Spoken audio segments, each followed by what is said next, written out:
इस समय समस्या से घिरे कोटेदार पहुंचे बरहज तहसील में। इनकी समस्या विकराल दिन प्रतिदिन बनती जा रही है। उत्तर प्रदेश सरकार गरीबों की मसीहा बनने का प्रयास करती है, लेकिन यहाँ गरीबों का हक छीना जा रहा है। लगातार विगत कई महीनों से इनको राशन वितरण नहीं किया जा रहा है। कोटेदार लगातार अपनी समस्या को लेकर उच्च अधिकारियों की गुहार लगा रहे हैं। देवरिया से लेकर यहाँ तक कि बरहज तहसील में भी उच्च अधिकारियों के दरवाजे खटखटा चुके हैं, लेकिन अभी तक इनको न्याय नहीं मिला है। यहाँ तक कि आज मजबूर हो चुके हैं, अपना जो मशीन होता है वो मशीन जमा करने पे मजबूर हुए हैं। बात करते हैं इन कोटेदारों से कि इनकी समस्या क्या है और क्या चाहते हैं। जी, क्या नाम है आपका? सर, मेरा नाम नंदलाल है। मैं यहाँ कोटेदार संघ अध्यक्ष हूँ। सर, हम लोगों की समस्या ये है कि यहाँ के समाई महोदय यहाँ का गोदाम उठाकर यहाँ से 25 किलोमीटर दूर गड़ेल में कर दिए हैं, जो कि यहाँ का हाट शाखा बरहज में ही है। हम लोगों को कभी तौल के राशन नहीं दिया जाता है। मनमानी जब चाहते हैं देते हैं, जब जाते हैं भगा देते हैं। किसी को धक्का मारते हैं, किसी को अपशब्द कहते हैं। ये समाई साहब की यही समस्याएं हैं। और जब चाहते हैं तोलवा के अगर किसी को राशन देते अपने कांटे से, जो 40 और 45 किलो का ही तोल के 50 किलो बताता है, तो उससे 10 किलो तोलवाई, 10 किलो प्रति बोरी के हिसाब से तोलवाई लेते हैं। आपने इसकी जब आवाज उठाई तो उन्होंने क्या जवाब आपको दिया? उन्होंने इसका यही जवाब दिया कि जो मर्जी हो कर लो, हमारा कुछ नहीं बिगड़ा, हम देख लेंगे।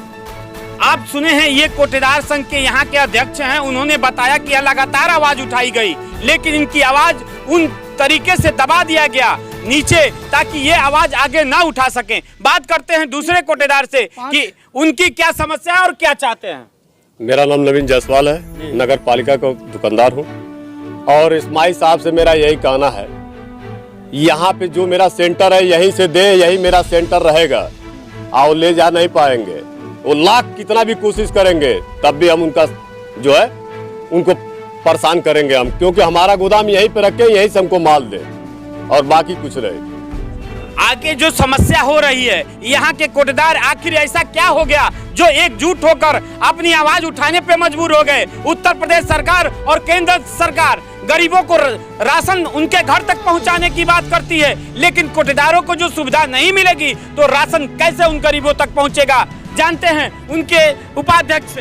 क्या कहना है आपका? सर, मेरा ये कहना है कि हम राशन के लिए आते हैं और हम गोदाम बंद रहती है, हम चले जाते हैं। कल हम समाई साहब से उन्होंने बात किया कि सर हम लोग का राशन कब देंगे, तो उन्होंने कहा कि हम ठीक है, हम आते हैं, मीटिंग करते हैं, मीटिंग के बाद बताएंगे।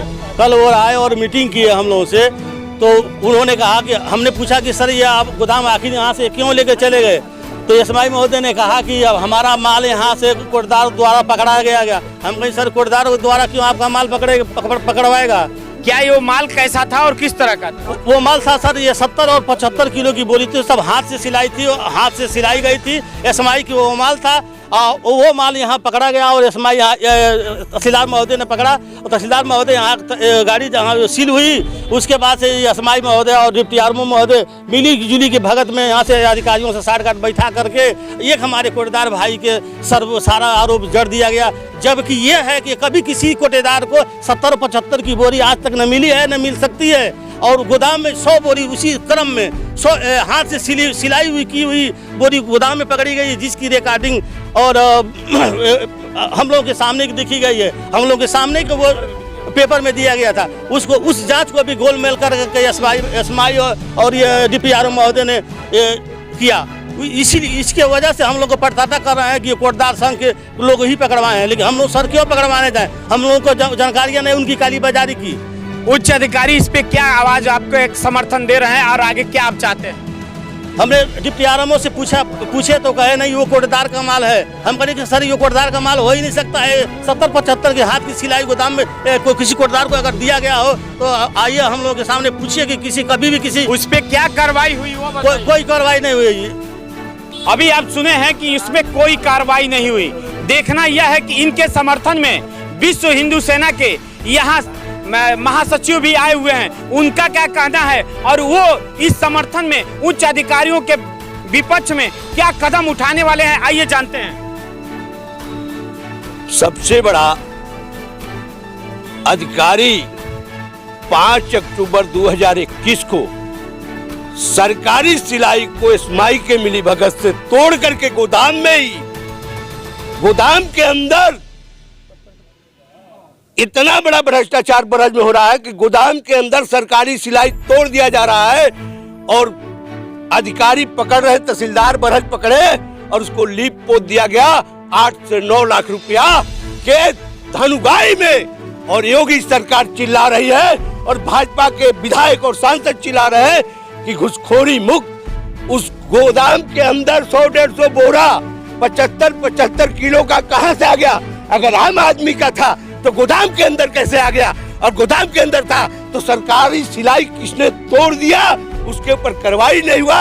उस साज को लेके मैं अभी मुख्यमंत्री प्रतिनिधि मंदिर के अगुवा पंडित द्वारिकानाथ तिवारी से वार्ता करूंगा और उसके बाद योगी तक पहुंचाऊंगा। इस गरीबों के आवाज को लेकर के विश्व हिंदू सेना आए दिन दबे कुचले असहाय गरीब नौजवान और सरकार की योजनाओं पे लूट मच रहा, उसकी आवाज को उठाने के लिए माननीय अरुण पाठक बनाए हैं और यही काम विश्व हिंदू सेना आए दिन कर रहा है, जिसमें मेरे ऊपर देख रहे हैं आप लोग कि कई बार माफियाओं द्वारा, खद्यान माफिया, भू माफिया, स्वास्थ्य माफिया गोली चलवा चुके, मरवा चुके, लेकिन विश्व हिंदू सेना का सिपाही डरने वाला नहीं है।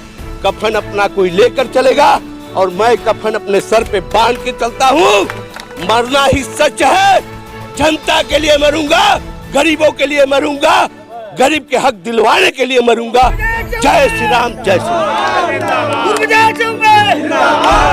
अभी आप सुने हैं जिस तरह से यहाँ के कोटेदार यहाँ की पूरी अपनी समस्या लेकर लोगों के बीच में जा रहे हैं, उच्च अधिकारियों से गुहार लगा रहे हैं, लेकिन उच्च अधिकारी इस पे कब एक्शन लेंगे ये देखने वाली बात है। आने वाला समय बताएगा कि ये बड़े विकराल धरना प्रदर्शन करेंगे या इनकी मांगे पूरी की जाएंगी। इसी के साथ जय हिंद, नमस्कार।